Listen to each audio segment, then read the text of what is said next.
Oke, shalom, selamat pagi semuanya. Kita bersyukur, berterima kasih pada Tuhan. Kalau pagi hari ini kita boleh bangun lagi dengan tubuh yang diberkati, dengan kekuatan kesehatan yang baru yang datang daripada Tuhan. Kita bersyukur buat kasih karunia Tuhan yang Tuhan nyatakan dalam hidup kita. Kita bersyukur buat anugerah yang boleh kita nikmati. Kasih karunia yang membuat kita layak menghampiri tahta kasih karunia Tuhan. Bahkan kita boleh memanggil Dia ya Aba, ya Bapa.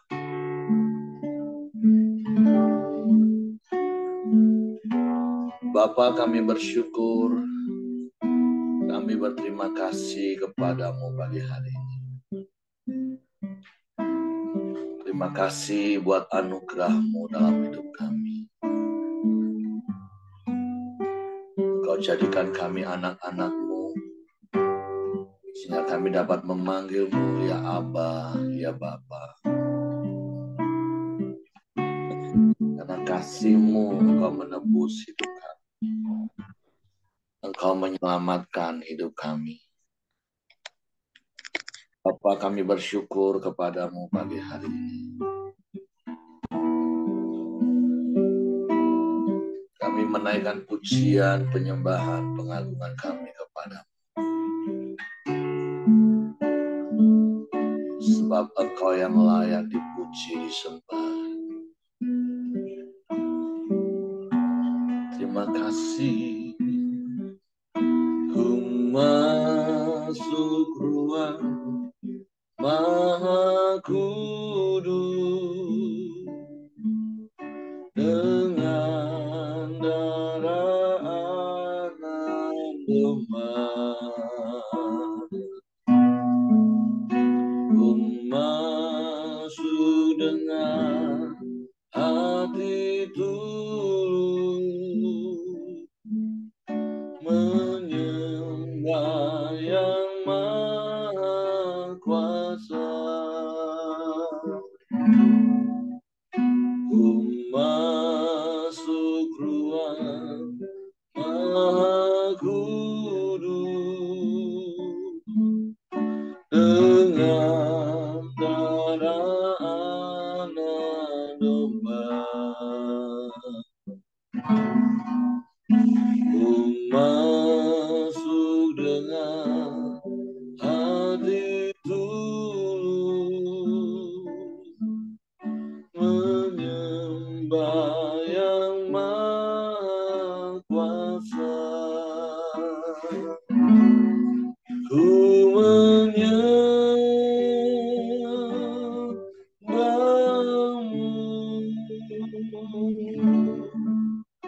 ku sembahmu,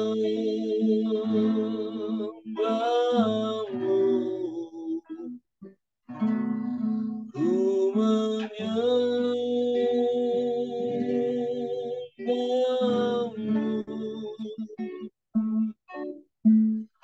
ku sembahmu,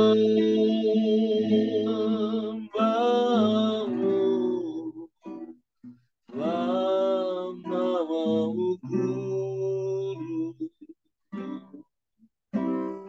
kudus Tuhan.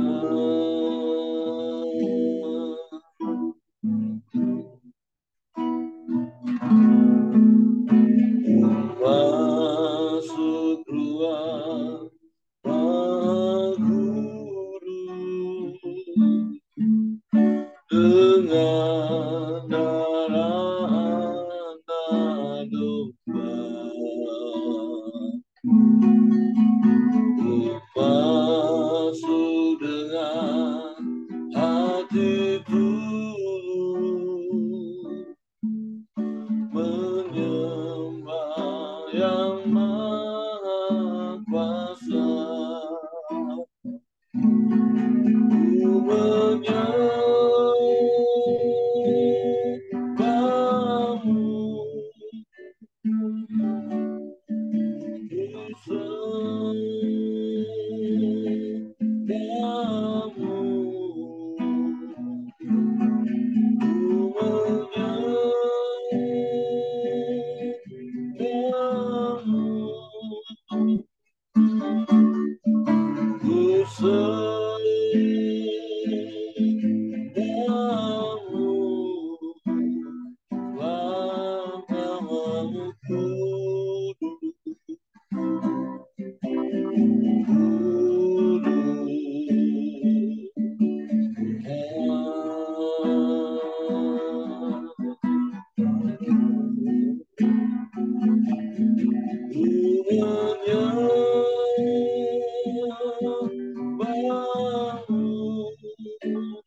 Selamanya Engkau baik bagi kami.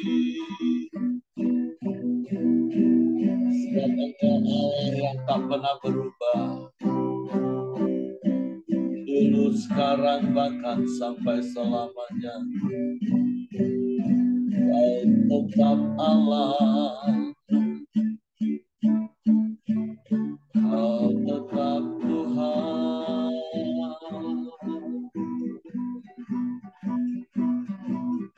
Kami sembah Kau,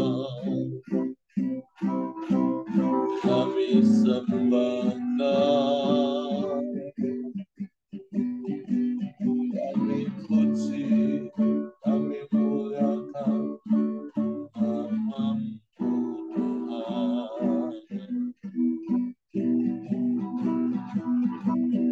Haleluya, haleluya, haleluya.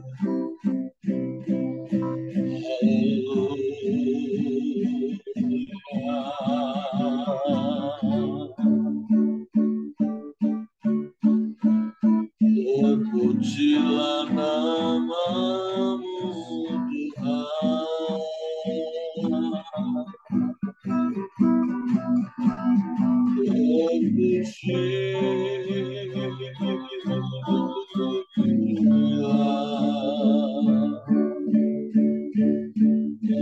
Oh,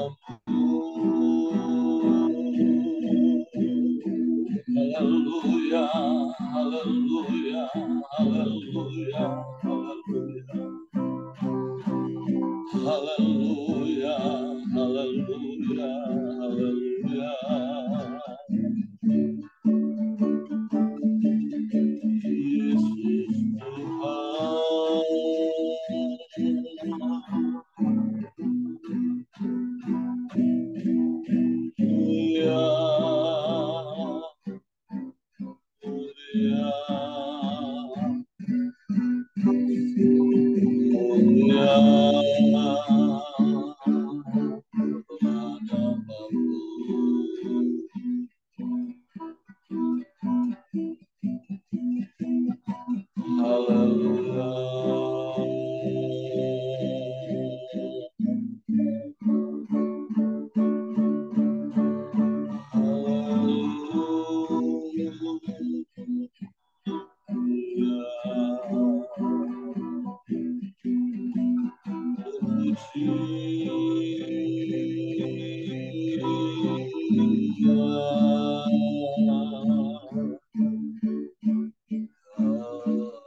Sebab Engkau Allah yang ajaib, Allah yang dahsyat, Allah yang hebat, Allah yang luar biasa. Engkau yang sanggup melakukan segala perkara.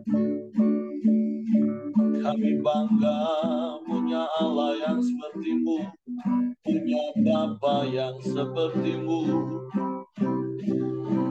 Bapa penolong yang setia, yang tidak pernah berubah, dulu, sekarang, bahkan sampai selamanya.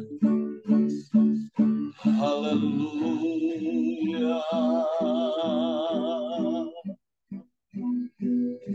Dan tak pernah terlambat pertolongan-Mu, selalu tepat pada waktu. Kami bersyukur, kami bersyukur.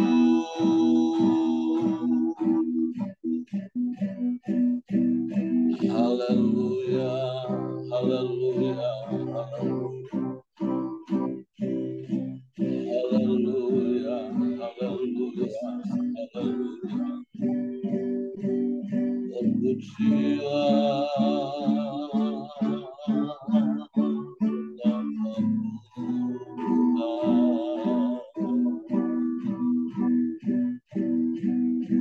Sungguh besar setiamu bagi kami. Kami bersyukur kepadamu. Kami puji, kami sembah. Kami tinggikan namamu. Haleluya, haleluya, haleluya, haleluya.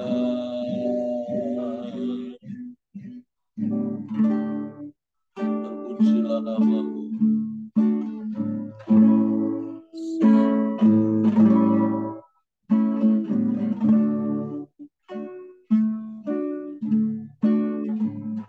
Haleluya. Sungguh besar setiamu,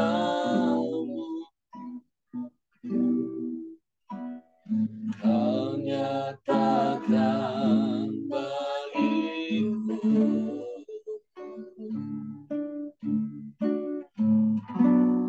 Kau Bapa yang selalu mengerti isi hatiku.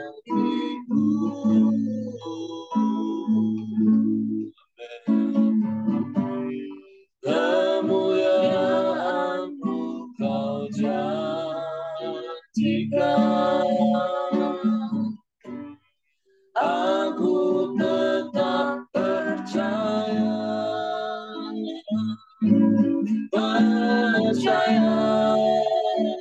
janji-Mu ajaib, terukir dalam kehidupanku. Berserah di dalam kekuatan-Mu, hanya Kau segalanya bagiku. Percaya janji-Mu ajaib, terukir dalam kehidupanku. Berserah di dalam kekuatan-Mu, ku percaya.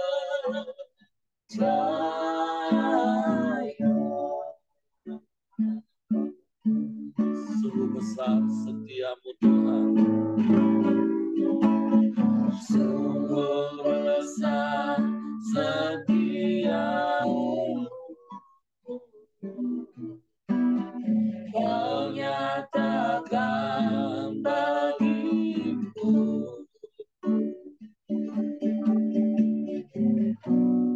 Kau Bapa yang selalu mengerti isi hatiku.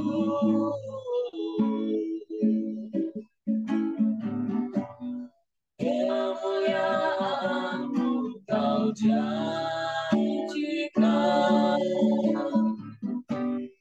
Aku tetap percaya janji-Mu ajaib, terukir dalam kehidupanku.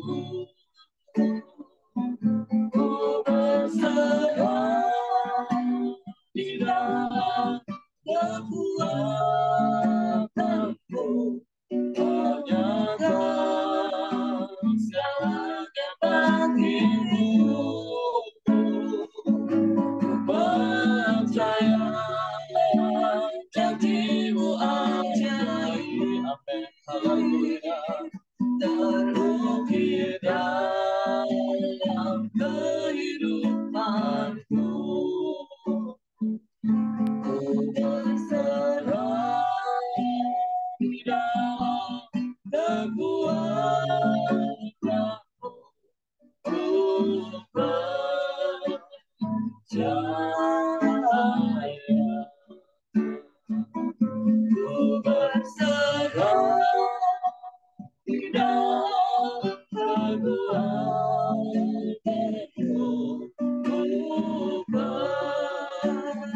percaya.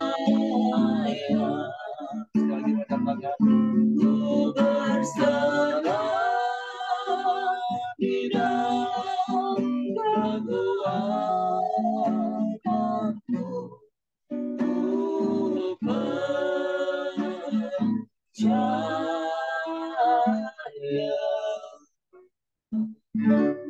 Kami mau terus berserah kepadamu. Kami mau terus mempercayakan hidup kami kepadamu. Sebab kami percaya Engkau Bapa yang baik. Engkau Bapa yang setia. Engkau Bapa yang tidak pernah ingkar janji. Engkau Bapa yang tidak pernah meninggalkan dan membiarkan kami. Engkau Bapa yang selalu ada bagi kami. Sungguh kami bersyukur dan kami bangga punya Bapa yang seperti itu. Engkau Bapa yang menuntun langkah-langkah hidup kami dengan kebenaran firman. Sebab itu pagi hari ini kami mau dengar firman-Mu, kami mau renungkan firman, dan kami mau melakukan firman. Bapa, Engkau baik bagi kami. Suatu Roh Kudus tolong kami untuk mengerti, untuk kami memahami firman, sehingga kami percaya kepadamu dan kami melakukan firman. Di dalam nama Yesus kami sambut firman-Mu. Haleluya, haleluya. Amin. Oke, silakan Ibu Dorcas. Shalom semuanya. Kita akan lanjutkan lagi untuk pembacaan firman kita pagi ini ya. Yang makin seru tentang cerita tentang Yakub. Kita masuk ke tentang Yakub lari dari Laban. Ada beberapa perikop juga panjang. Kelihatannya memang dari hari-hari ini tuh kita diminta untuk baca satu pasal. Oke, kita akan lebih sabar lihat dan baca dan ngesaksin apa yang terjadi di kehidupan Yakub selanjutnya. Yakub lari meninggalkan Laban. Mari kita sama-sama ya. Kedengaranlah kepada Yakub anak-anak Laban berkata demikian. Yakub telah mengambil segala harta milik ayah kita, dan dari harta itulah ia membangun segala kekayaannya. Lagi kelihatan kepada Yakub dari muka Laban bahwa Laban tidak lagi seperti yang sudah-sudah kepadanya. Lalu berfirmanlah Tuhan kepada Yakub, pulanglah ke negeri nenek moyangmu dan kepada kaummu, dan aku akan menyertai engkau. Sesudah itu Yakub menyuruh memanggil Rahel dan Lea untuk datang ke padang, ke tempat kambing dombanya. Lalu ia berkata kepada mereka, telah kulihat dari muka ayahmu bahwa ia tidak lagi seperti yang sudah-sudah kepadaku, tetapi Allah ayahku menyertai aku. Juga kamu sendiri tahu bahwa aku telah bekerja sekuat-kuatku pada ayahmu, tetapi ayahmu telah berlaku curang kepadaku dan telah 10 kali mengubah upahku, tetapi Allah tidak membiarkan dia berbuat jahat kepadaku.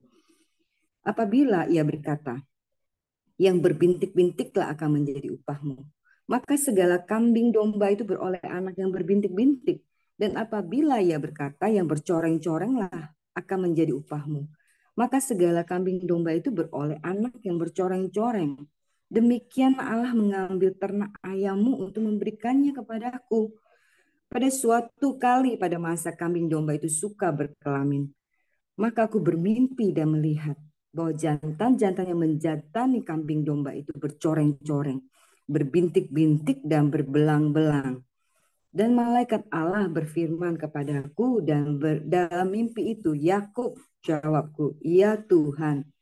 Lalu ia berfirman, angkatlah mukamu dan lihatlah bahwa segala jantan yang menjantani kambing domba itu bercoreng-coreng, berbintik-bintik, berbelang-belang. Sebab telah kulihat semua yang dilakukan oleh Laban itu kepadamu. Akulah Allah yang di Betel itu, di mana engkau mengurapi tubuh dan di mana engkau bernazar kepadaku. Maka sekarang bersiaplah engkau, pergilah dari negeri ini dan pulanglah ke negeri sanak saudaramu. Lalu Rahel dan Lea menjawab Yakub, katanya, bukankah tidak ada lagi bagian atau warisan kami dalam rumah ayah kami? Bukankah kami ini dianggapnya sebagai orang asing karena ia telah menjual kami? Juga bagian kami telah dihabiskannya sama sekali. Tetapi segala kekayaan yang telah diambil Allah dari ayah kami adalah milik kami dan anak-anak kami. Maka sekarang perbuatlah segala yang difirmankan Allah kepadamu. Lalu bersiaplah Yakub, dinaikkannya anak-anaknya dan istri-istrinya ke atas unta, digiringnya seluruh ternaknya dan segala apa yang telah diperolehnya, yakni ternak kepunyanya yang telah diperoleh di Padam Aram dengan maksud pergi kepada Ishak ayahnya ke tanah Kanaan. Adapun Laban telah pergi menggunting bulu domba-dombanya. Ketika itulah Rahel mencuri terafim ayahnya dan Yakub mengakali Laban orang awam itu dengan tidak memberitahukannya kepadanya bahwa ia mau lari. Demikianlah ia lari dengan segala harta miliknya. Ia berangkat menyeberangi sungai Efrat dan berjalan menuju pegunungan Gilead. Sampai di sini dulu. Jadi di sini dia lari dari Laban. Dia bawa hartanya, dia bawa kambing domba yang menjadi milik kepunyaannya. Di sini yang sampai perikop 22 ini yang menarik, sebenarnya ingin menceritakan lagi soal si Yakub. Aku punya kesan kembali sangat menarik Yakub ini. Yakub ini seolah menjadi seorang yang lari lagi, yang harus lari lagi dalam hidup dia. Tetapi aku melihat di sini dengan jelas bahwa sebenarnya Yakub ini apakah dia adalah seorang penipu? Saya yakin bukan. Tapi di sini perikop ini memperlihatkan juga kepada saya ketika saya baca ini, saya melihat Yakub orang yang sangat mencari berkat yang asalnya daripada Tuhan. Yang betul-betul dia tahu, dia mengerti sekali segala sesuatu itu ada di dalam Tuhan. Sehingga sehingga waktu dia lari dari rumah papanya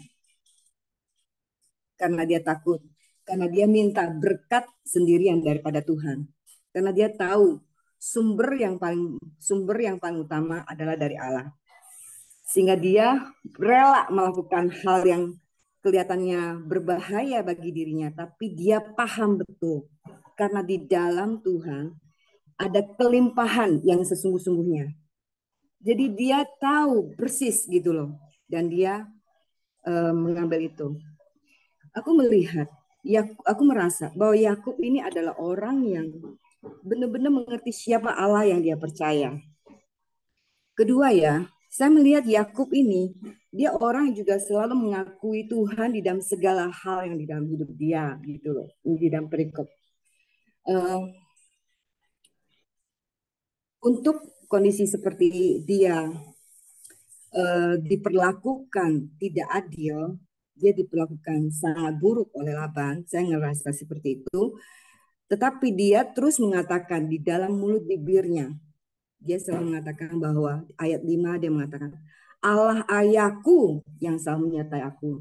Jadi di dalam apapun, di dalam kondisi yang buruk, dia mengerti Allahku yang menyertai aku. 10 kali Laban mengubah upahnya yang menjadi bagiannya dia. Tetapi sebenarnya dia bisa menipu balik kalau dia mengatakan dia seorang penipu. Yakub bisa punya akal dan saya percaya Yakub ini orang yang pintar.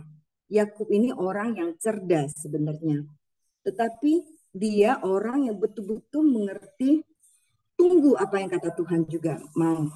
Dia mau rela sampai ditipu berkali-kali. Bukan rela ya. Ya sudah, bukan mengatakan ya sudah ditipu lagi. Ya sudah.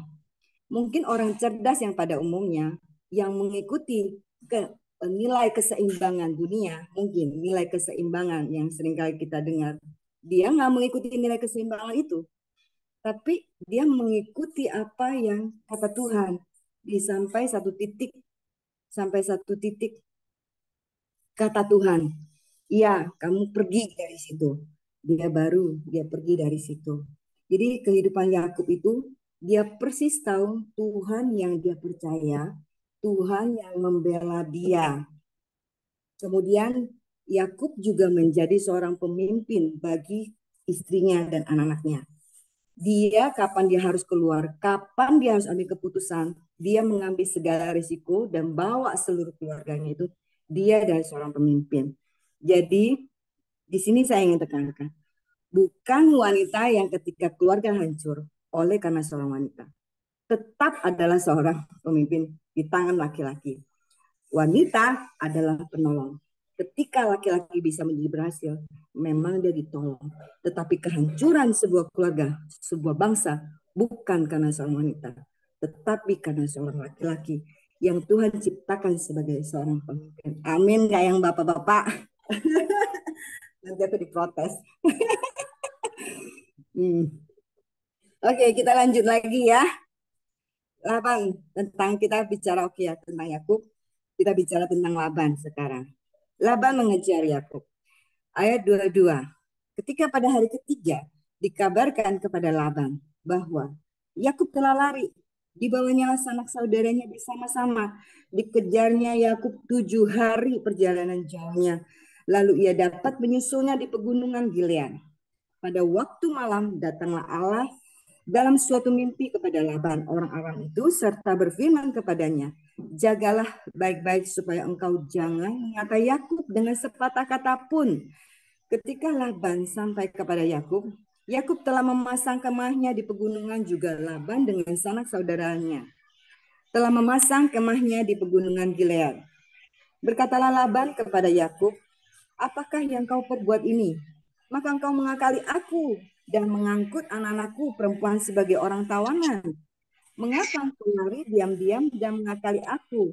Mengapa engkau tidak memberitahu kepadaku supaya aku menghantarkan engkau dengan sukacita dan nyanyian dengan rebana kecapi?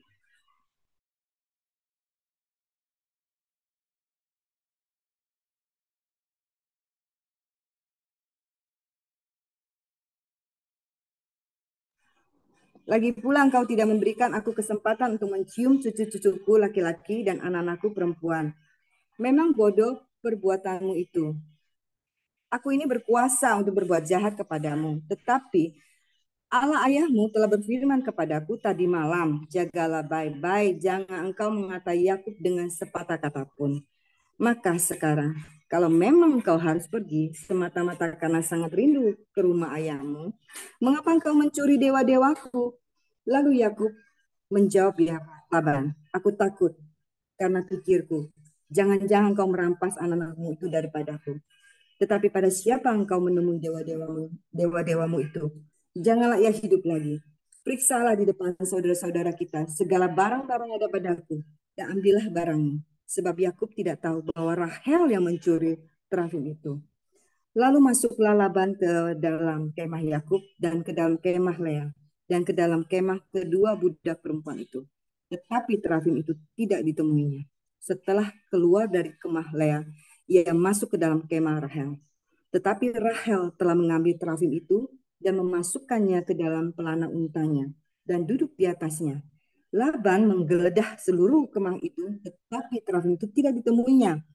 Lalu kata Rahel kepada ayahnya, janganlah Bapa marah karena aku tidak dapat bangun berdiri di depanmu, sebab aku sedang haid. Dan Laban mencari dengan teliti, tetapi ia tidak menemui terafim itu. Lalu hati Yakub panas, dan ia bertengkar dengan Laban. Ia berkata kepada Laban, apakah kesalahanku? Apakah dosaku? Maka engkau memburu aku sehebat itu.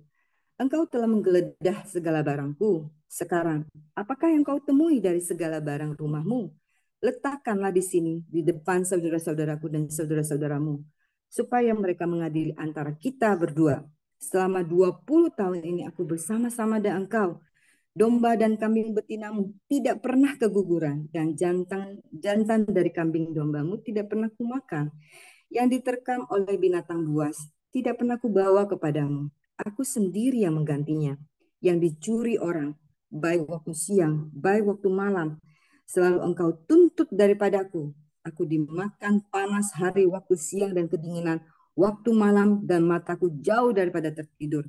Selama 20 tahun ini aku di rumahmu, dan aku telah bekerja pada 14 tahun lamanya untuk mendapati kedua anakmu, dan 6 tahun untuk mendapatkan ternakmu, dan engkau telah 10 kali mengubah upahku. Seandainya Allah ayahku, Allah Abraham, dan yang disegani oleh Ishak tidak menyertai aku, tentulah engkau sekarang membiarkan aku pergi dengan tangan hampa. Tetapi kesengsaraanku dan jerih payahku telah diperhatikan Allah, dan ia telah menjatuhkan putusan tadi malam. Betapa hebatnya Tuhannya Allah Yakub. Hebat sekali yang kita melihat. Dia, aku sekali lagi memperlihatkan, Yakub adalah orang yang betul sungguh-sungguh dalam bekerja. Sekalipun diperlakukan buruk, dia tetap bekerja. Sekalipun berlaku tidak adil, tetap bekerja. Tetap jujur, tetap jujur. Yang malah yang tidak harus ganti, dia ganti. Yang sudah dianggap tidak adil, dia nggak apa-apa. Sebenarnya dari sisi Yakub, yang Tuhan sertai. Dari Laban ini benar-benar keterlaluan. Saya ngerasa orang ini licik banget, keterlaluan banget. Sudah nipu tapi merasa dirinya tidak pernah nipu. Dia malah mengatakan lagi, dia mengatakan kebalikannya. Sebenarnya dia dikatakan, kenapa Yakub, engkau yang mengakali aku? Dia mengatakan lagi, kenapa engkau mengangkut anak-anakku perempuan sebagai orang tawan? Jadi dia mengatakan hal terbaliknya. Dia punya niat yang buruk, hal yang buruk kepada Yakub. Jadi mungkin nggak sih kita sebagai orang yang sebenarnya uh, ada nggak sih sifat Laban yang menjadi di dalam diri kita? Ada nggak sih sampai hari ini sifat Laban yang masih tersimpan di dalam diri kita, yang kepada teman-teman kita, kepada anak buah kita, bahkan kepada pasangan kita, yang kita kadang-kadang sifat pemanfaatan kita, sisi egois kita yang jauh melebihi kita, sifat serakah kita yang jauh melebihi kita, sehingga kita lebih sering memanfaatkan orang sekeliling kita demi kita sendiri gitu loh. Tetapi sekalipun kalau kita ada sifat itu, ya tentu kita harus bertobat. Tapi kalau kita ada di lingkungan yang punya orang seperti Laban, tetap percayalah Tuhan Allah yang pelindung, seperti yang di ayat yang tadi, bahwa bahwa Tuhan yang akan melindungi.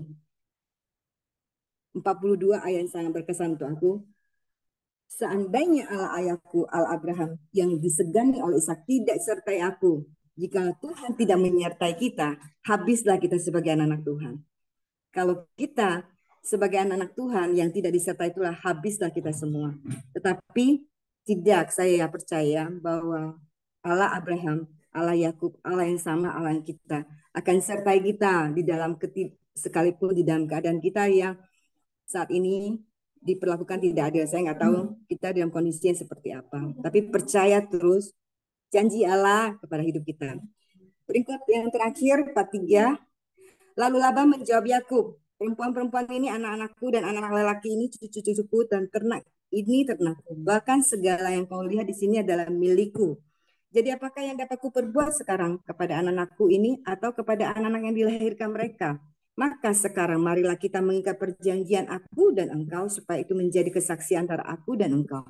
Kemudian Yakub mengambil sebuah batu dan didirikannya menjadi tugu. Selanjutnya berkatalah Yakub kepada sanak saudaranya, kumpulkanlah batu. Maka mereka mengambil batu dan membuat timbunan, lalu makanlah mereka di sana di dekat timbunan itu. Laban menamai timbunan batu itu Yegar Sahaduta, tetapi Yakub menamanya Galet. Lalu kata Laban, timbunan batu inilah pada hari ini menjadi kesaksian antara aku dan engkau. Sebab timbunan itu dinamai Galet. Dan juga Mispa, sebab katanya, Tuhan kiranya berjaga-jaga antara aku dan engkau apabila kita berjauhan. Jika engkau menggaibkan anak-anakku, dan jika engkau mengambil istri lain di samping anak-anakku, ingatlah, walaupun tidak ada orang dekat kita, Allah juga yang menjadi saksi antara aku dan engkau. Selanjutnya kata Laban kepada Yakub, inilah timbunan batu dan inilah tugu yang kudirikan antara aku dan engkau. Timbunan batu dan tubuh inilah yang menjadi kesaksian bahwa aku tidak akan melewati timbunan batu ini mendapatkan engkau. Dan bahwa engkau pun tidak akan melewati timbunan batu dan tubuh ini mendapatkan aku dengan berniat jahat. Allah Abraham dan Allah Nahor, Allah ayah mereka kiranya menjadi hakim antara kita. Lalu Yakub bersumpah demi yang disegani oleh Ishak ayahnya. Dan Yakub mempersembahkan korban sembelihan di gunung itu. Ia mengundang makan sanak saudaranya. Lalu mereka makan serta bermalam di gunung itu. Keesokan harinya, pagi-pagi Laban mencium cucu-cucunya dan anak-anak serta memberkati mereka. Kemudian pulanglah Laban kembali ke tempat tinggalnya. Sekali lagi di sini Yakub di dalam semua hal dia mengerti mengerti Tuhanlah adalah segala-galanya. Yakub mempersembahkan korban sembelihan. Di dalam dia menyelesaikan semua permasalahan, dia tahu hal yang telah selesaikan dengan baik. Dia ingat akan Tuhan, yaitu dia mempersembahkan korban sembelihan. Jadi kita juga dalam segala hal yang Tuhan sudah selesaikan dalam hidup kita apapun. Berkat yang Tuhan berikan kecil besar apapun. Kita ngerti memberikan persembahan itu ingat akan Tuhan yang telah memberkati hidup kita. Ada 3 perikop itu aja dari saya. Thank you Pak Heri. Oke, Bu Dorcas, buat sharing firman. Sekali lagi, tentu ada begitu banyak hal yang bisa kita belajar dari kisah-kisah di dalam firman Tuhan. Itu bisa menjadi inspirasi bagi kita. Dan tentu yang baik kita contoh, yang tidak baik itu menjadi peringatan untuk kita tidak lakukan. Karena sekali lagi, segala sesuatu yang kita lakukan, itu akan menghasilkan sebuah akibat yang tidak bisa kita pilih. Nah, jadi ada begitu banyak hal yang bisa kita belajar selain dari apa yang Ibu Dorcas tadi sudah sampaikan tentunya. Ada beberapa prinsip yang Tuhan juga ingatkan kepada saya melalui kisah ini. Yang pertama, kita punya nilai bukan soal salah atau benar, yang penting respon. Bukan soal siapa yang salah antara Yakub dan Laban. Tapi kita belajar dari kisah ini karena Yakub berespon salah, pergi diam-diam tidak pamit, akhirnya situasinya jadi memanas. Dan kita tahu di perikop yang kedua tadi, kenapa Yakub bisa berespon salah? Karena asumsi. Dan waktu ditanya oleh Laban, dia pikir aku, nanti kamu. Wah, makanya sekali lagi berkali-kali, hidup kita nggak boleh hanya berdasarkan asumsi. Karena itu akan membuat kita selalu berespon salah. Jadi sekali lagi, mungkin Yakub benar karena dia merasa ditipu dan sudah waktunya dia pulang atas seizin Tuhan. Tapi ketika caranya salah, responnya salah karena didasari asumsi, ya akibatnya salah. Sehingga Laban dengan penuh kemarahan dan amarah mengejar. Nah, itu pembelajaran yang pertama ya. Selain dari apa yang Bu Dorcas tadi sampaikan, itu yang Tuhan juga mau ingatkan kepada kita, bukan soal salah atau benar, yang penting respon. Dan sekali lagi respon yang salah itu selalu berasal dari yang namanya asumsi. Jadi sekali lagi jangan pakai asumsi. Jadi marilah pakai hikmat Tuhan dalam hidup ini supaya kita bisa memiliki responding yang benar. Sekalipun mungkin situasi yang kita hadapi itu nggak benar. Hiduplah dalam kebenaran firman Tuhan. Nah, yang kedua juga yang seperti Ibu Dorcas tadi katakan, kita belajar dari Yakub. Dia seorang pekerja yang bertanggung jawab. Dia seorang pekerja yang rajin. Kalau engkau mau mendapatkan harta hari-hari ini, kalau engkau mau menikmati roti untuk engkau makan, engkau harus rajin. Engkau harus bertanggung jawab dengan pekerjaanmu. Dan Tuhan menyertai orang-orang seperti itu.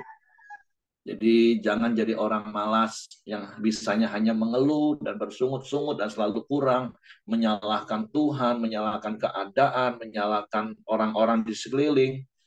Enggak, jadilah orang yang rajin, jadilah orang yang bertanggung jawab dalam pekerjaanmu. Tuhan menyertai dan Tuhan pasti memberkati. Itu hal yang kedua.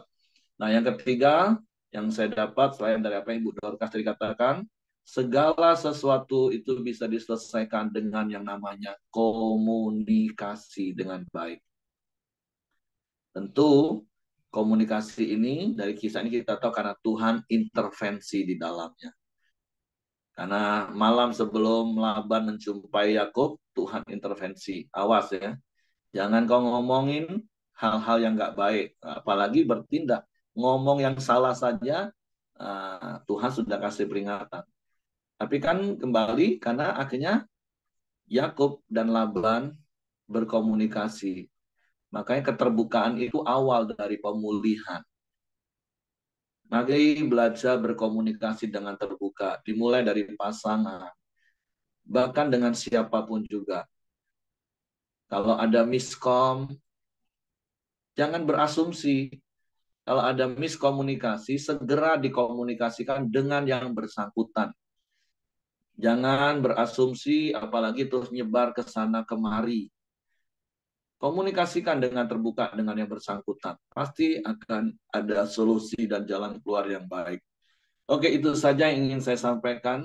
Selain apa yang Ibu Dorcas tadi sudah sampaikan tentunya, ada begitu banyak hal yang bisa kita belajar dari kisah-kisah di dalam firman Tuhan yang menjadi cara hidup kita.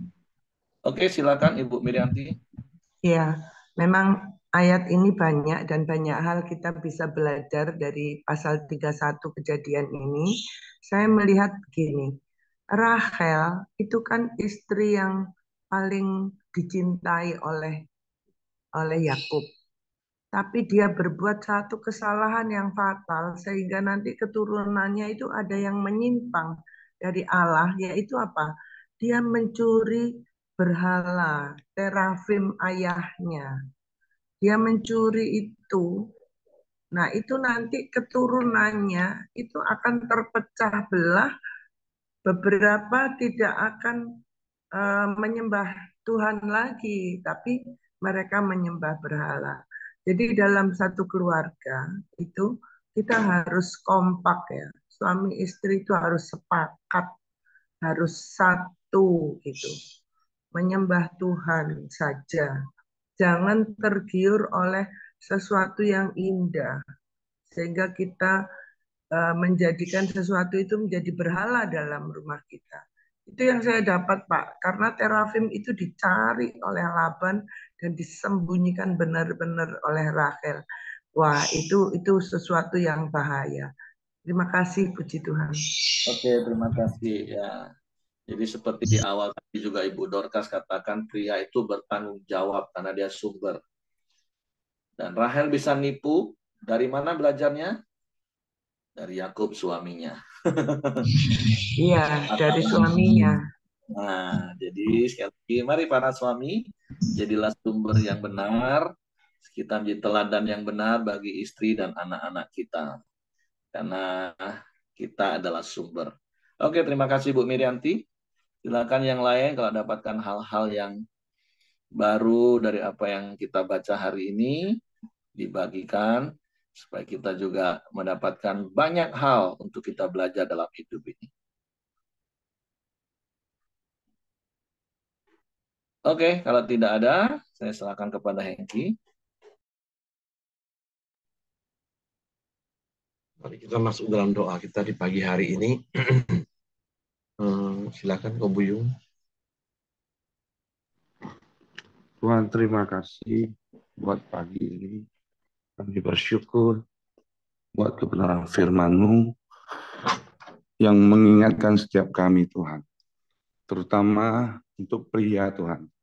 Kami adalah sumber, kami bertanggung jawab atas apa yang orang di sekeliling kami lakukan, Tuhan. Terima kasih, Tuhan. Juga buat Bu Dorcas yang telah menyampaikan isi hatimu, terus Engkau tambah-tambahkan hikmat di dalam kehidupannya, Tuhan. Terima kasih, Bapak. Kami terus mau bersyukur, Tuhan. Juga buat setiap kami yang hadir ke radio pagi ini, Engkau juga memberkati kami, Tuhan.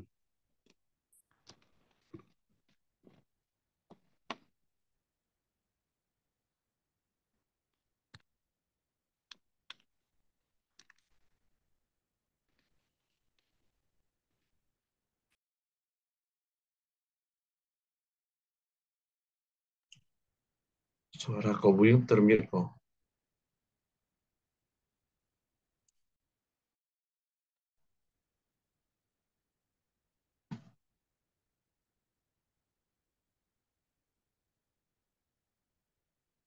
Signalnya nggak bagus, Hengki. Oke, mari kita masuk dalam doa. Bapak, terima kasih. Kami sangat bersyukur kepadamu ya Tuhan. Buat setiap kami yang hadir di pagi hari ini ya Bapak, Tuhan terus memberkati kami. Baik istri, baik suami, baik anak-anak kami ya Tuhan, dimanapun mereka berada ya Tuhan.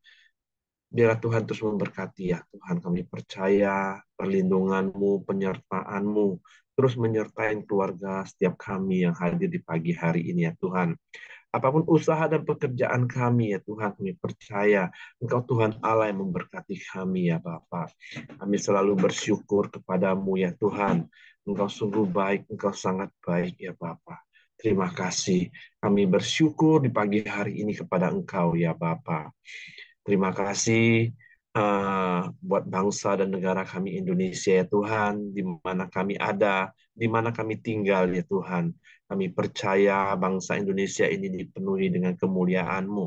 Kami percaya bangsa Indonesia ini dipenuhi damai sejahtera-Mu, sukacita-Mu yang melimpah-limpah ya Tuhan. Tuhan juga sendiri yang memberkati bangsa ini. Memberkati bangsa ini dengan berkat-Mu yang berlimpah-limpah juga Tuhan turun atas bangsa ini ya Bapa. Dan juga Tuhan memberikan keamanan atas bangsa ini ya Tuhan. Dan juga Tuhan memberkati pemerintahan yang ada, biarlah pemerintahan ini terus membangun bangsa Indonesia ini lebih baik lagi ya Tuhan. Dan juga kemakmuran masyarakat Indonesia terus dibangun ya Tuhan. Terima kasih ya Bapak yang baik, kami bersyukur buat bangsa dan pemerintahan yang ada di Indonesia ini ya Tuhan. Mari kita masuk dalam doa Bapa kami. Bapa kami yang di surga, dikuduskanlah namamu, datanglah kerajaan-Mu, jadilah kehendak-Mu di bumi seperti di surga. Berikanlah kami pada hari ini makanan kami yang secukupnya, dan ampuni kami akan kesalahan kami, seperti kami juga mengampuni orang yang bersalah kepada kami. Dan janganlah membawa kami ke dalam pencobaan, tapi lepaskanlah kami daripada yang jahat. Karena Engkau yang punya kerajaan dan kuasa dan kemuliaan sampai selama-lamanya. Amin. Ibu Dorcas, silakan tutup dalam doa. Engkau Allah yang menyelidiki hati kami, Tuhan. Tuhan, firman-Mu itu hidup. Firman-Mu berkuasa. Yang akan bekerja secara penuh dalam kehidupan kami. Berikanlah kami hati yang berespon kepada Engkau, Tuhan. Kuasa Roh-Mu yang kudus yang telah Kau berikan di dalam hati kami, yang bertata di hati kami, Tuhan. Bekerjalah atas diri kami, supaya firman yang telah ditaburkan di hati kami tidak menjadi sia-sia, boleh berguna bagi kehidupan kami yang kami lewati sehari-hari. Ketika kami dibawa, ketika kami ketemu orang-orang yang bersalah kepada kami dianggap hal yang tidak adil bagi hidup kami. Tetapi ada Allah yang menjadi pelindung kami. Bapa di dalam surga, berikan kami hati yang percaya, teguh, dan tidak goyah atas setiap janji Tuhan. Seperti Yakub, dia terus mampu berkata-kata dan mampu bersuara, siapa Engkau Allah dia ya Tuhan.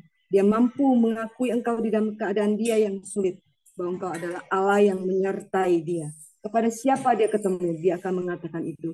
Diri kami pun demikian juga Tuhan. Berikan kami mulut bibir yang keluar dari hati kami, selalu mengakui Engkau di dalam segala keadaan kami, sehingga boleh terjadilah janji-janji Tuhan di dalam hidup kami. Terima kasih Tuhan, terpujilah karena nama Engkau yang kami percaya. Di dalam nama Yesus Kristus. Amin. Oke, semangat pagi. Selamat beraktivitas. Tuhan memberkati. Hari Terima kasih Pak, izin live ya Pak.